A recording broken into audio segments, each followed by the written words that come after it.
Hello guys, आज हम new story start करेंगे। ये स्टोरी बहुत हाई मिस्टीरियस स्टोरी को लिखा है सारा ए पाकर ने, when the moon hatched. Chapter 1 Hindi Urdu translation. 5,165 चांद के दौर के बाद मैं अपने कंधों को झुकाकर ऐसे चल रही हूँ जैसे मेरे वजूद ने थक कर हार मान ली हो। डर मेरी चाल में बसा हुआ है। जब मैं मोड़ काट कर सीढ़ियों के नीचे वाले हिस्से में कदम रखती हूँ, एक कागजी परिंदा जैसे किसी पुराने राज का प्याम मेरे इतने करीब से गुजर जाता है कि मुझे लगता है वो मुझे छू लेगा। मैं अपनी माध्यम उंगली में पैना पतला सा लोहे का छल्ला घूमती हूँ और मेरी नजर उस सुरंग के मुहाने पर खड़े भयानक रूप में तैनात पहरेदार पर जाती है। उसका सब मचे हुए गुंबद से लगभग टकरा रहा है।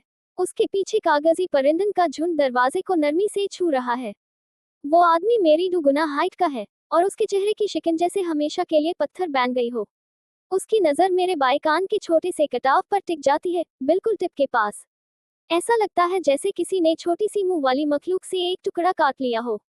मेरा क्लिप टोकन नहीं, टू एंट्री नहीं, वो कड़क आवाज में बोलता है। मुझे तुरंत एक बेकार एक नल समझ के साइड कर देता है, एक ऐसी जो किसी भी टैटवन की आवाजन को नहीं सुन सकती। मैं अपनी जेब से एक पत्थर का टोकन निकालती हूँ, दोनों तरफ से एक मशहूर क्लब के निशान से मोहर लगा हुआ स्टालेक्टाइट्स का एक जाल, जैसे हर कोना अंदर घुस रहा हो। मैं जानबूझकर अपने हाथों में हल्की सी कांप लाती हूँ और टोकन उसके हाथ में देती हूँ। वो मुझे ऊपर से नीचे तक देखकर जैसे मेरी रूह तक झांक जाता है। मैं सोचती हूँ ये कागजी परिंदन को अंदर क्यों नहीं जाने देता, पर रेव ऐसे सवाल करती है। और मैं अभी रेव नहीं हूँ, मैं कैमरी डैफोडिल हूँ। मैं नरमी से कहती हूँ, एक मुसाफिर बार्ड। कहाँ से? और एक बस्ती जहाँ मैं कभी गई नहीं। पर अगर उसने कुछ पूछा तो मैं उसकी कहानी बना सकती हूँ। टायरी हाय मेरा असली जीवर है। नहीं पहनी, तू मर गई। वो टोकन चेक करता है, मुझे लौटता है। नो वेल्स। मैं उसके ऊपर नजर उठाकर झलक लेती हूँ, मेरे एक्ट का हिस्सा है। मैं तू बस लोअर फेस हाई कवर किया है। मैं एक पार्चमेंट निकालती हूँ, मेरी हाय का पत्र।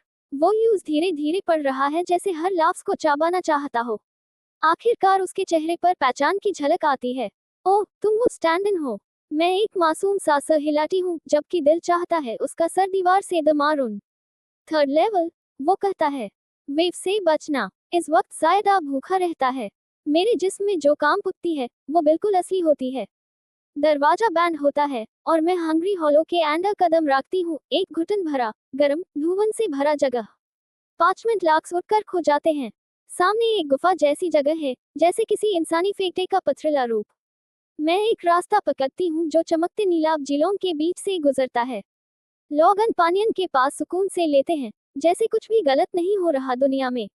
यहाँ रहकर लगता है जैसे द क्राउन की वास्तविक जोन भूल जाओ। मैं एक कड़वा सा हंसना छोड़ती हूँ। ये रंगीन राज एक हेडोंग की चादर पर बना है। तभी एक धुआं उठता है और उसमें से एक अजीब पतला सा मखलूक निकलता है, जिसके आंखों में अंधेरन की चमक है। शिट, मैं रुक जाती हूँ। वेव मुझे देखता है, हवा को सूंघता है। तुम्हारी रूह काफी रस भरी लगती है, वो कहता है। मैं पोलाइट होने की कोशिश करती हूँ, आपका शुक्रिया, मैं बस निकलने वाली थी। रुअन चिल्ला रही है तुमसे बात करने के लिए। एक छोटी सी झलक दो, फिर उनकी बातें सुन सकोगी, वो कहता है। और मुझे लगता है जैसे वो चूसने को तैयार है। भाई, न ही चलेगा। मैं पीछे हटती हूँ, लेकिन वो स्टीम को खींचकर अपनी अंगुलियां बनाता है और मेरी तरफ बढ़ने लगता है। मैं पलटकर भाग जाती हूँ। पीछे देखती हूँ, वो अब किसी आदमी के मुंह से कुछ काला सा सूंघ रहा है। मेरी रूह कांप उठती है। खुदा का शुक्र है ये वेव जैसे मखलूक रहे होते हैं, बस धुआं वाली जगहों में मिलते हैं और रूहों के प्याम के लिए रूह चूस्ट हैं। मुझे अन रूहों से बात नहीं करनी, और वो भी जानते हैं मुझे उनसे कुछ सुनना नहीं है। जो आप इस स्टोरी का अगला चैप्टर सुनना चाहते हैं तो हमारे चैनल को सब्सक्राइब करें।